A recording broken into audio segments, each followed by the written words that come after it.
Dear student, आज हम 12th class biology से चैप्टर नंबर 8 है जो ह्यूमन हेल्थ एंड डिजीज, उसका जो पार्ट नंबर 3 है वो डिस्कस करेंगे, जो कि मेनली एड्स और कैंसर, जो बहुत ही ज़्यादा जो देखी जाने वाली बीमारियां हैं उनके बारे में रहेगा। तो सबसे पहले हम एड्स के बारे में डिस्कस करते हैं। एड्स की फुल फॉर्म क्या होती है? Acquired immuno deficiency syndrome. Syndrome क्या होता है? ग्रुप ऑफ सिम्टम्स को बोलते हैं। तो means deficiency of immune system, तो इसके अंदर जो इम्यून सिस्टम है उसके अंदर कमी देखने को मिलेगी। Acquired during the life time of an individual, I in not a congenital disease. तो ये जो लाइफ टाइम होता है, नॉर्मल जो लाइफ टाइम चलता है इंडिविजुअल का, उस टाइम पे उस उसमें एक्वायर की जाती है, वहाँ से प्राप्त की जाती है। इसका कोई जन्मजात से कोई रिलेशन नहीं होता है। एड्स जो डिजीज है, syndrome means A group of symptom. जैसे बताया है कि जो सिम्टम्स काफ़ी सारे, जब एक जैसे जो काफ़ी सारे सिम्टम एक किसी बीमारी में देखने को मिले उसको सिंड्रोम बोला जाता है। फिर फर्स्ट रिपोर्टेड इन 1981, 1981 में सबसे पहले इसको रिपोर्ट किया गया था। और now has spread all over world, killing more than 25 million person. तो आज तो हम इसको पूरे वर्ल्ड में देख सकते हैं, जिसमें हर साल ये लगभग 25 मिलियन पर्सन, अच्छा 25 मिलियन जो पर्सन हैं वो अभी तक इसकी वजह से किल हो चुके हैं। Caused by human virus, HIV virus होता है, उसकी वजह से फैलती है ये बीमारी। ए member of retro virus which have an envelope enclosing RNA genome. तो एक रेट्रो वायरस की कैटेगरी का वायरस है ये, और जो कि एक एनवलप लिए होता है, एक प्रोटीन कोट लिए होता है, जिसके अंदर RNA एक जेनेटिक मटेरियल है वो काम करता है। नॉट स्प्रेड बाय टच और फिजिकल कॉन्टैक्ट, ये किसी भी जो टच वगैरह करने से या फिर फिजिकल कॉन्टैक्ट से नहीं फैलती, ये किसी से बॉडी फ्लूइड हैं जो उनसे फैलती है। इनक्यूबेशन पीरियड क्या होता है इसका? इनक्यूबेशन पीरियड क्या होता है वैसे? जो इन्फेक्शन, एक बार स्टार्टिंग इन्फेक्शन होता है और उससे जो सिम्टम्स हैं अराइज होने में जितना टाइम लग जाता है उसको इनक्यूबेशन पीरियड बोलते हैं। तो time lag between infection and appearance of AIDS symptom, तो ये टाइम लैग मतलब वो टाइम इंटरवल होता है जब इन्फेक्शन से लेके जो एड्स के सिम्टम्स हैं वो अपीयर होते हैं शरीर में। तो ये कितना हो सकता है? कुछ मंथ से लेके कुछ सालों तक भी चला जाता है, यूजुअली 5 to 10 ईयर्स। तो इसका यही प्रॉब्लम होता है कि इंक्यूबेशन पीरियड इतना ज़्यादा होने की वजह से जब तब सिम्टम इसके राइज होते हैं तब तक तो शरीर का जो मैक्सिमम पोर्शन है वो इनके कंट्रोल में आ जाता है, वायरस के कंट्रोल में, जिसकी वजह से जो इसका जो ट्रीटमेंट है वो भी मुश्किल हो जाता है। ट्रांसमिशन एंड इफेक्टेड पीपल, तो कैसे फैलती है ये और कौन से लोग ज़्यादा हैं वो इफेक्ट होते हैं इनसे? तो transmission occurs by sexual contact with infectious person, जो इंटरकोर्स वगैरह होते हैं, कॉपुलेशन होते हैं इन्फेक्टेड पर्सन के साथ किए जाएं तो उससे फैलते हैं। By transfusion of contaminated blood और ब्लड प्रोडक्ट, यदि कंटामिनेटेड किसी पर्सन को ये डिजीज है तो यदि उसका ब्लड किसी पर्सन को यदि ट्रांसफ्यूज किया जाए, उसको चढ़ाया जाए तो उससे बीमारी हो सकती है। कुछ ब्लड प्रोडक्ट हैं उनसे भी बीमारी फैल सकती है। By sharing infected needles as in case of intravenous drug abuser, तो जो ड्रग यूज करते हैं, नशे वगैरह करते हैं, तो वो जैसे इंजेक्शन वगैरह के रूप में जो ड्रग्स लेते हैं तो उनकी जो नीडल्स वगैरह होती हैं वो चेंज नहीं करते, जिसकी वजह से वो इन्फेक्टेड नीडल हैं उनकी शेयरिंग से भी वो डिजीज है वो फैल सकती है। From infected mother to her child through placenta, placenta के जरिए मदर से बच्चे में भी आ सकती है डिजीज। और जो लोग हैं जो हाई रिस्क पे हैं, ज़्यादा जिनको होने के चांसेस होते हैं बीमारी, उनमें कौन आ जाते हैं? Who have multiple sex partner, sexual partner, जिनके जो सेक्सुअल पार्टनर है वो ज़्यादा होते हैं। Drug addicts who take drugs intravenously, जो नशे के जो शिकार लोग होते हैं, जो इंट्रावेनसली इंजेक्शन वगैरह के रूप में जो दवाइयाँ, जो ड्रग्स लेते हैं, वो ज़्यादा इन्फेक्टेड हो सकते हैं। Individual who require repeated blood fusion transfusion, जो लगातार ब्लड वगैरह आप चढ़वाता रहता है उनको भी चांसेस रहते हैं डिजीज के। Children born to an HIV infected mother, वही बात है, प्लेसेंटा से ये बीमारी फैल सकती है, बच्चे में भी आ सकती है। तो HIV यदि किसी मदर को है तो उससे बच्चों में भी वो डिजीज आ सकती है। उसके बाद मैकेनिज्म ऑफ इन्फेक्शन, किस तरीके से जो इन्फेक्शन करता है ये रेट्रो वायरस, HIV वायरस, वो हम देखेंगे।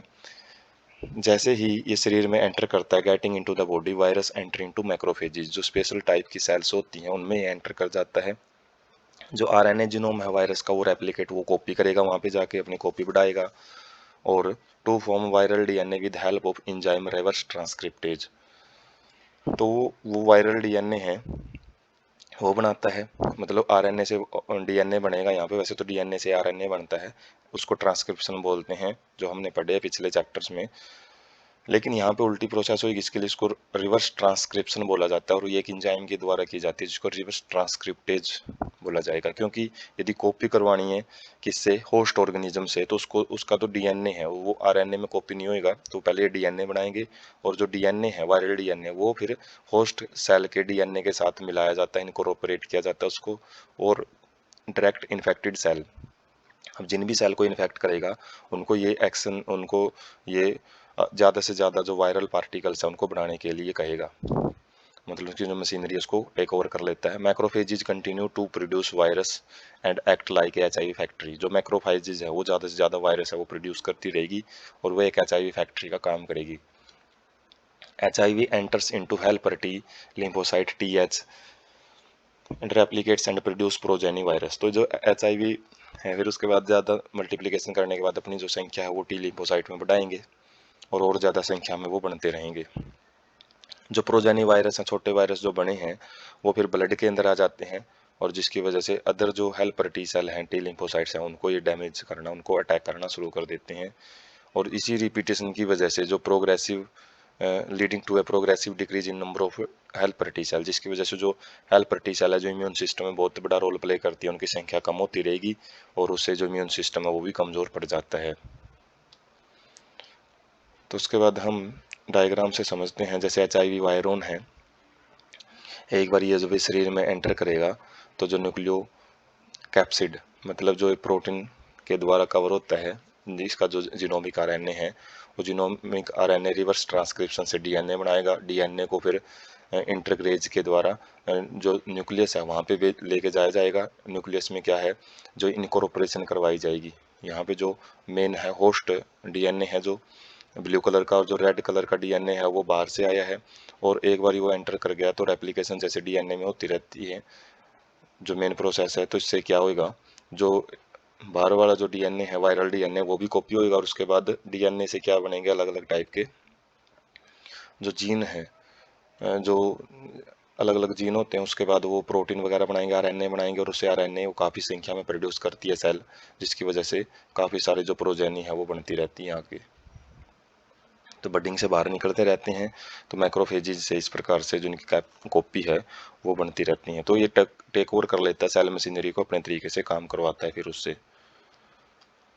उसके बाद हम एक वीडियो टाइप फॉर्मेट से समझ सकते हैं। जैसे ही ये वायरस सेल के अंदर एंटर करता है तो इसका जो मटेरियल है, वो जो आरएनए है, जो जीनोम है, वो सेल के अंदर आएगा। उसके बाद इसकी जो रिवर्स ट्रांसक्रिप्शन है वो होगी, और उसके बाद रिवर्स ट्रांसक्रिप्शन जो डीएनए बनेगा उस डीएनए को सेल में इनकॉर्पोरेट किया जाएगा न्यूक्लियस के अंदर, और न्यूक्लियस में इसके फिर आगे जो डीएनए वो कॉपी होंगे, और डीएनए से जो आरएनए वगैरह है वो ज़्यादा से ज़्यादा मात्रा में कॉपी कर करके नए नए जो वायरस हैं वो बनते रहते हैं। तो एचआईवी वायरस किस प्रकार से मल्टीप्लाई करते हैं वो हम यहाँ से समझ सकते हैं। उसके बाद सिम्टम्स, डायग्नोस्टिक टेस्ट और ट्रीटमेंट क्या रहेंगे एड्स के, वो देखेंगे। सिम्टम्स क्या हैं, बाउट्स ऑफ फीयर, जो फीवर, जो बुखार वगैरह है वो हल्के हल्के बुखार वगैरह वो होते रहते हैं। डायरिया डिजीज है वो भी होएगी इसके अंदर। वेट लॉस, जो वजन है वो कम होता चला जाएगा।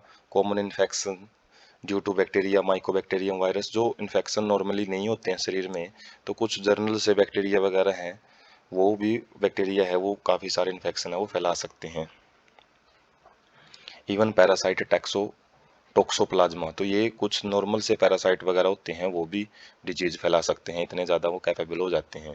पेशेंट बिकम इम्यूनो डेफिशिएंट, मतलब जो उसकी रोग प्रतिरोधक क्षमता वो कम हो पड़ जाती है, जिसकी वजह से वो अपने आप को इन छोटे छोटे इन्फेक्शन से भी नहीं बचा पाता। डायग्नोस्टिक टेस्ट क्या रहता है, अलाइजा टेस्ट होता है, जो एंजाइम लिंक्ड इम्यूनो सोर्बेंट एसेस की फुल फॉर्म पूछ ली जाती है। तो अलाइजा टेस्ट, जैसे हमने वाइडल टेस्ट फर्स्ट पार्ट में देखा था टाइफाइड के लिए किया जाता है, इसी प्रकार से अलाइजा टेस्ट है वो डायग्नोस्टिक टेस्ट पता करने के लिए कि ये डिजीज है या नहीं है किसी पर्सन में, उसके लिए ये टेस्ट है वो किया जाता है। ट्रीटमेंट क्या रहता है, एंटी रेट्रोवायरल ड्रग्स हैं, is only partial effective. Partially का मतलब है इतना ज़्यादा इफेक्टिव नहीं होती हैं, ये ड्रग्स ही जो है वो यूज की जा सकती हैं। Prolong the life of the patient but can not prevent death. तो ये लंबे टाइम तक यूज करनी पड़ती हैं, लेकिन जो डेथ है वो तो इमोर्टल है, कोई इंसान वो तो एक आएगी आएगी, लेकिन उससे प्री नेचुरल डेथ देखने को मिलेगी।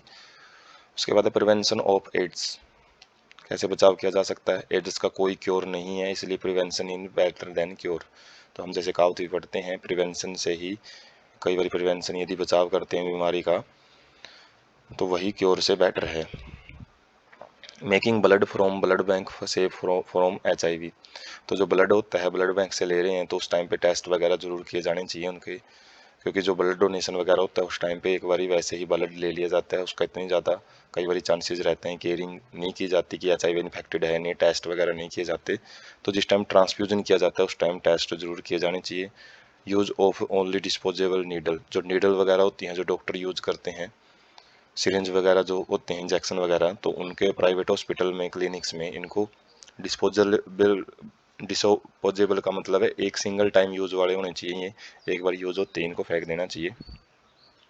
फ्री डिस्ट्रीब्यूशन ऑफ कंडोम्स, जो कि जो ज़्यादा रिस्क ग्रुप होते हैं, जो कपल्स वगैरह होते हैं, तो उनको ये भी इम्पोर्टेंट रोल प्ले करता है एड्स से बचाने में। Controlling drug abuse. जो ड्रग्स वगैरह है ज़्यादा यूज की जाती हैं, नशे वगैरह यूज किए जाते हैं, उनको भी कंट्रोल करके एड्स से प्रिवेंट कर सकते हैं। Advocating safe sex. जो सेक्स वगैरह है वो बैरियर्स वगैरह की मदद से जो यूज किए जा सकते हैं तो वो अप्लाई किए जाने चाहिए। Promoting regular checkup for HIV in susceptible population. जिन लोगों को इनके चांसेस हैं, थोड़े बहुत सिम्टम्स वगैरह है वो दिख रहे हैं, तो उनको उनके अंदर जो HIV जो चेकअप हैं वो किए जाने चाहिए, रेगुलर चेकअप किए जाने चाहिए। Infection in blood transfusion patient newborn from whether must take place due to proper monitoring. तो इन्फेक्शंस हैं ब्लड ट्रांसफ्यूजन के टाइम पे, और जो न्यूबॉर्न होते हैं मदर से, तो उस टाइम पे भी उनके जो टेस्ट हैं वो किए जाने चाहिए। उसके बाद है रोल ऑफ सोसाइटी। सोसाइटी का क्या कुछ रोल होता है? जो नेको एक ऑर्गेनाइजेशन है जो कि काम कर रही है, तो वो क्या कुछ अपना रोल प्ले कर रही हैं, जैसे National AIDS Control Organization NACO and other non governmental agency, जो NGO हैं, वो अपना बहुत ज़्यादा काम कर रही हैं। क्या करने के लिए? लोगों को एजुकेट करने में। किसके बारे में? एड्स के बारे में। Who has started a number of programmes to prevent spreading of HIV infection.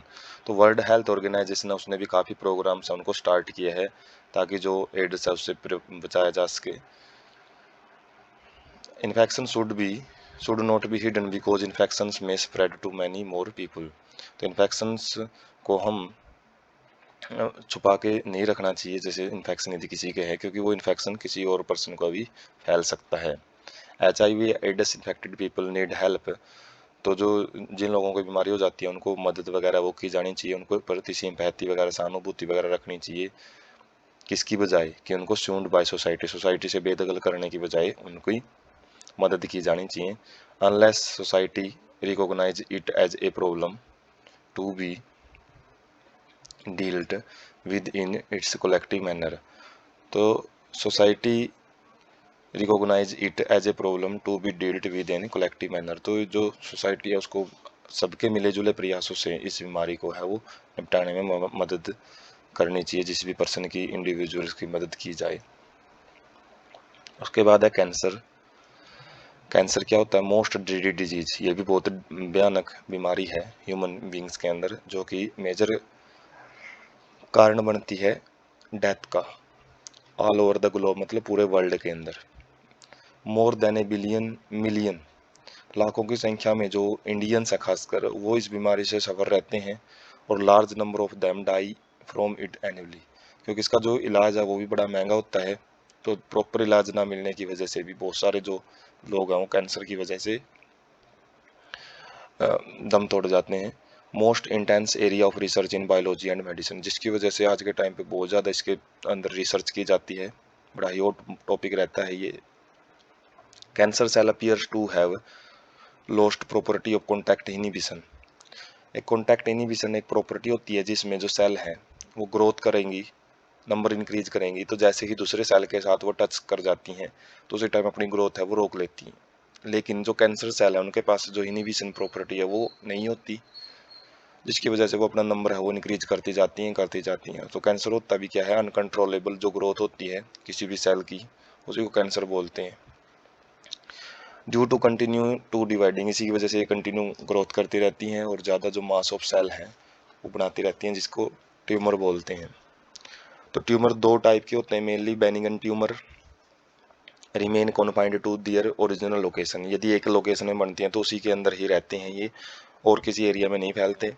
Dough not spread to other part and cause little damage, जिसकी वजह से ये नुकसान है वो भी कम फैलाते हैं। मैलिग्नेंट ट्यूमर क्या होते हैं, a mass of proliferating cells called neoplastic और ट्यूमर सेल्स, ये क्या होती हैं, ये ग्रो करने वाली ऐसी सेल का झुंड होता है जिनको नियोप्लास्टिक या फिर ट्यूमर सेल बोलते हैं, जो कि बहुत तेजी से बढ़ती हैं। इन्वेड का मतलब आसपास के एरिया में भी जाती हैं और डैमेज करती हैं आसपास के नॉर्मल टिश्यू को। And star of the normal cell, जिसकी वजह से कंपटीशन हो जाता है, ज़्यादा जो खाना पानी है न्यूट्रिएंट्स है वो ये खाती हैं, जिसकी वजह से नॉर्मल सेल हैं वो भूखी मरना शुरू हो जाती हैं। मेटास्टेसिस क्या होता है, cell sloughed from such tumours reach distant site through the blood, तो ये प्रॉपर्टी होती है जिसके द्वारा जो कैंसर सेल हैं वो ब्लड के अंदर कैरी कर ली जाती हैं और अलग अलग जो डिस्टेंस टिश्यू हैं अलग अलग भागों में वो पहुंच जाती हैं। And whenever they get lodged in the body they start a new tumour there, और जैसे ही शरीर के किसी भाग में वो जाएंगी तो वहाँ पे एक नई ट्यूमर है वो बना लेती हैं, जिसकी वजह से जो मैलिग्नेंट ट्यूमर है वो बड़ी हानिकारक होती हैं, बहुत ज़्यादा डेंजरस होती हैं। कैंसर के कारण क्या होते हैं, कार्सिनोजन क्या होते हैं, ये वो सब्सटेंस जिसकी वजह से कैंसर हो सकती हैं।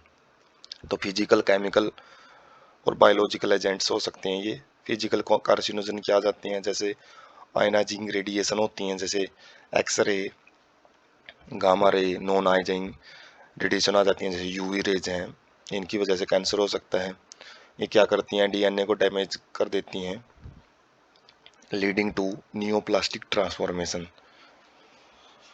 नियोप्लास्टिक का मतलब है जो हमने पीछे प्रॉपर्टी पढ़ी है, malignant tumour group of cells जो ग्रो करते रहते हैं उनके अंदर, मतलब जो नॉर्मल सेल है उसको कैंसर सेल में बदल देती हैं। केमिकल कार्सिनोजन क्या होते हैं, ये tobacco smoke as a major cause of lung cancer, जैसे तंबाकू के अंदर पाया जाता है, ये लंग कैंसर क्रिएट करता है, गले का कैंसर भी क्रिएट करता है। बायोलॉजिकल कार्सिनोजन में क्या जाते हैं, ओन्कोजेनिक वायरस होते हैं कुछ जो कि कैंसर कोज करते हैं, कैंसर कोजिंग वायरस होती हैं, और वायरल ओन्कोजन होते हैं, ये एक जगह से दूसरी जगह फैल सकते हैं। सेवरल जीन्स कॉल्ड सेलुलर ओन्कोजन, तो शरीर के अंदर कुछ जीन्स होते हैं जो कि इनएक्टिव फॉर्म में होते हैं, प्रोटोनकोजन बोलते हैं उनको, और यदि वो एक्टिव हो जाते हैं तो वो भी कैंसर है वो कोज कर सकते हैं। When activated under certain condition, जब उनको कुछ कंडीशन दी जाती है, उत्तेजित किया जाता है उनको, तो वो ओन्कोजेनिक ट्रांसफॉर्मेशन, मतलब क्या है कि उनके अंदर कुछ ट्रांसफॉर्मेशन, कुछ बदलाव होते हैं जिसकी वजह से वो कैंसर सेल बनाना शुरू कर देते हैं। Detection and diagnosis, early detection, जो डिटेक्शन हम देखेंगे कि जो शुरुआती जो डिटेक्शन है कैंसर की एसेंशियल हो जाती है, मतलब यदि अर्ली स्टेज में डिटेक्ट किया जाए तभी इसका ट्रीटमेंट है अच्छे तरीके से किया जा सकता है। जैसे थर्ड स्टेज हम बोलते हैं, बड़ी एक बारी पर्सन यदि उसके अंदर चला गया तो डेथ उसकी वहाँ पे फिक्स हो जाती है। बेस्ड ऑन, तो डिटेक्शन है उसके अंदर बायोप्सी एंड हिस्टोपैथोलॉजिकल स्टडीज हैं of the tissue and blood and bone marrow test for increased cell counts in the case of leukaemia. तो ये अलग अलग टाइप के जो डिटेक्शन है वो किए जाते हैं। बायोप्सी के अंदर क्या किया जाता है, एक सस्पेक्टेड टिश्यू है, जिस भी टिश्यू में कैंसर के चांस लग रहे हैं तो उस टिश्यू का टुकड़ा है बाहर लिया जाता है, उसको 3 सेक्शन में काटा जाता है, स्टेन किया जाता है और उसको माइक्रोस्कोप के अंदर एग्जामिन किया जाता है, जिसको हिस्टोपैथोलॉजिकल स्टडी भी बोलते हैं, और वो पैथोलॉजिस्ट के द्वारा की जाती हैं। तो उसमें एबनॉर्मल बिहेवियर को चेक किया जाता है। उसके बाद radiography, use of X ray, CT, computed tomography, MRI, magnetic resonance imaging are very useful to detect cancer और इंटरनल ऑर्गन्स। तो एक्सरे वगैरह से या फिर जो कंप्यूटेड टोमोग्राफी, एमआरआई या मैग्नेटिक रेजोनेंस इमेजिंग, तो ये भी कैंसरस सेल्स का पता लगाने के लिए यूज की जाती हैं, डिटेक्ट करने के लिए यूज की जाती हैं। कंप्यूटेड टोमोग्राफी क्या है, ये एक्सरे को यूज करती है, जिसे 3 डायमेंशनल इमेज है किसी भी टिश्यू की, किसी भी इंटरनल ऑर्गन की, वो ली जा सकती है। MRI uses strong magnetic field and non-ionizing radiation to accurately detect pathological and physiological changes in living tissue। तो क्या करता है, मैग्नेटिक फील्ड का यूज करता है और नॉन आयनाइजिंग रेडिएशंस हैं उनका इस्तेमाल करता है, ताकि जो पैथोलॉजिकल और फिजियोलॉजिकल चेंजेस हैं किसी भी टिश्यू के अंदर, जो उनके अंदर बदलाव हैं, उनको पता लगाया जा सके। Antibodies against cancer specific antigens, तो जो एंटीबॉडीज हैं कैंसर स्पेसिफिक एंटीजेंस के प्रति, उनका पता लगाते हैं कि वो कितनी बन रही है शरीर के अंदर। Molecular biology can be applied to detect genes in individuals with inherited susceptibility to certain cancer. तो मोलिकुलर बायोलॉजी है जो डीएनए लेवल पे काम करती है, तो वो भी यूज की जा सकती है कुछ इनहेरिटेड केस में, मतलब जो पेरेंट्स से बच्चों में आ जाती हैं, तो उनके भी जो डिटेक्शन है वो की जा सकती है। ऐसे इंडिविजुअल्स को एडवाइज किया जाता है to avoid exposure to a particular carcinogens, तो उनको बोला जाता है कि वो जो कार्सिनोजेंस हैं उनसे ज़्यादा दूर रहें, जो भी कैंसर कोज कर सकते हैं। टू विच दे आर सस्पेक्टिबल, जिनके प्रति वो सस्पेक्टिबल का मतलब उनके संभावना सबसे ज़्यादा होती है कैंसर फैलाने की। जैसे टोबैको स्मोक है इन केस ऑफ लंग कैंसर, यदि किसी को लंग कैंसर के चांसेस हैं तो उसको टोबैको स्मोक है उससे दूर रहने की सलाह दी जाती है। ट्रीटमेंट ऑफ कैंसर, कैंसर का ट्रीटमेंट कैसे किया जाता है। कॉमन ट्रीटमेंट है surgery, radiation therapy and immunotherapy, और कई बार तो इन तीनों का भी यूज किया जाता है, सर्जरी, रेडियोथेरेपी और कीमोथेरेपी। रेडियोथेरेपी में क्या किया जाता है, tumour cells are irradiated lethally and taking proper care of normal tissue. तो इसमें क्या किया जाता है कि बाहर से जो रेडिएशंस हैं वो छोड़ी जाती हैं ट्यूमर सेल्स के ऊपर और उनको डैमेज किया जाता है, लेकिन उस टाइम ये ध्यान रखा जाता है कि कैंसर सेल के आसपास में नॉर्मल टिश्यू भी रहेगा, उनको बचा के रखा जाता है। कीमोथेरेपेटिक ड्रग्स होती हैं कुछ, जो कि केमिकल सब्सटेंस की बनी होती हैं, जो कैंसर सेल को मारने के लिए यूज की जाती हैं। स्पेसिफिक होती हैं, पार्टिकुलर ट्यूमर के प्रति केवल ट्यूमर पे ही काम करेंगी, नॉर्मल टिश्यू को डैमेज नहीं करती हैं। हैव साइड इफेक्ट है, तो इनके कुछ साइड इफेक्ट देखने को मिलते हैं, जैसे हेयर लॉस वगैरह, एनीमिया है, एरकता है, वो भी देखने को मिलेगी। चेहरा है जो थोड़ा जो वाइटिस पड़ जाता है, लो जो उसमें रक्त की कमी हो जाती है, तो ये हम जो ट्रीटमेंट वगैरह चलता है किसी भी पर्सन का, जो बड़े बड़े सेलिब्रिटी है उनके भी हम कई बार देखते हैं कि हेयर लॉस वगैरह हो जाता है, जिसकी वजह से उनको जो हेयर है वो एक बारी कटवाने पड़ जाते हैं। Biological response modifiers, tumour cells have been shown to avoid detection and destruction by immune system. जो ट्यूमर सेल्स हैं have been shown to avoid detection destruction by immune system, तो ट्यूमर सेल्स के पास कुछ ऐसी एबिलिटी आ जाती हैं जिसकी वजह से वो जो इम्यून सिस्टम है उससे भी बच जाती हैं, और बचेंगी तो वैसे भी क्योंकि वो खुद एक इंडिविजुअल की सेल है, तो वो नॉन सेल्फ में तो आती नहीं है कि जिसको डिटेक्ट करके उसके प्रति एंटीबॉडी वगैरह वो क्रिएट कर सकें। तो इसमें क्या किया जाता है, बायोलॉजिकल रिस्पॉन्स मॉडिफायर्स में ये भी टेक्नोलॉजी है जिसके द्वारा ट्रीटमेंट किया जाता है कैंसर में। पेशेंट्स को कुछ सब्सटेंस दिए जाते हैं, जैसे अल्फा इंटरफेरोन टाइप के कुछ सब्सटेंस, जो कि एक्टिवेट करते हैं इम्यून सिस्टम को, क्या करने के लिए, ऐसी सेल्स का पता लगाने के लिए और उनको ऐसे नॉन सेल्फ के रूप में समझने के लिए और उनको डिस्ट्रॉय करने के लिए। तो ये कुछ ट्रीटमेंट हैं जिनके द्वारा कैंसर को ठीक किया जा सकता है।